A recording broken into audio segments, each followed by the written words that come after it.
Validating Websites, Application 4 by Preeti Singh.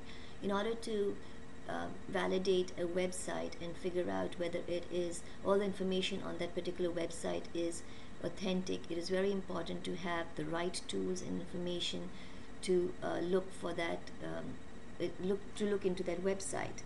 In the book Reading the Web, authors Eagleton and Dabler state that without evaluation tools on which to rely, a frustrated learner may resort to making uncritical decisions by clicking on a site that catches his eye or one that is simply next on the list.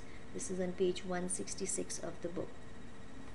So to have the right tools, I also took the advice from Alan November, who wrote the book Web Literacies for Educators, who state that in order to look at a website, one should have a four-step process called REAL. And REAL is a short and easy acronym to remember. And the very first one, R, stands for read the URL. So I'm going to be researching the website RYT Hospital Duane Medical Center. When I click on it, I read the URL, and the URL, it belongs to a hospital, but its extension is .com, meaning to say that this is a commercial website.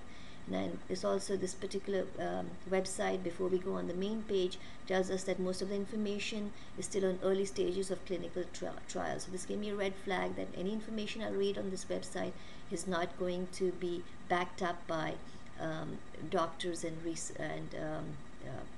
medical hospitals. When I clicked on the main page, also I looked at that it has a .com extension in 2011 that was recently updated. Even though it was updated, this particular website, even though looking at the main page looks authentic, but I have my doubts about how real this is.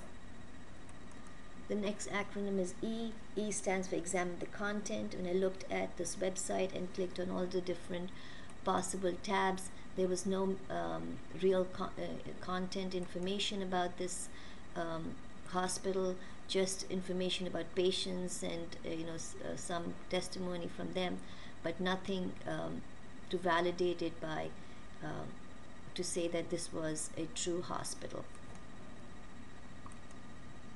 The third is A. A stands for ask about the author and owner, and when I clicked on contact us, it does not give any information about the email or contact information. In fact, they ask you to give you the information so they could send you some information. I also checked the Easy Who Is website and put the URL, and the domain came up that there is no email server or name server for this particular website.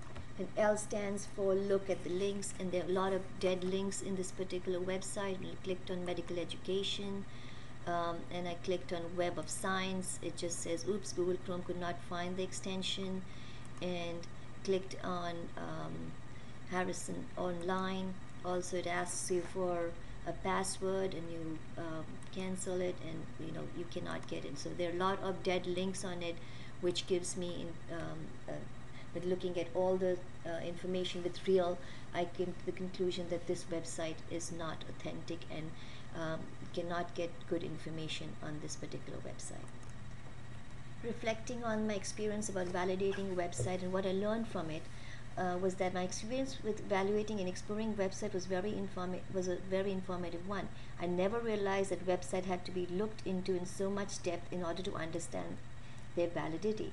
I really learned from Alan November's idea about the tools that he mentioned about the real aspect of validating a website, and that was what I learned from this. After reading the information on exploring the websites, I learned to look at the text on the internet with a critical eye. Earlier I was not as skeptical about things, and I know that when I read all the information, now I would look at things with a more critical eye. How will I use a similar activity with my students? Well, upon using the information in this week's reading, I conducted a research project on immigration with my students. We came up with questions that we wanted to find out about immigration, and then using various research engines, tried using Alan November's strategy of REAL to validate the websites.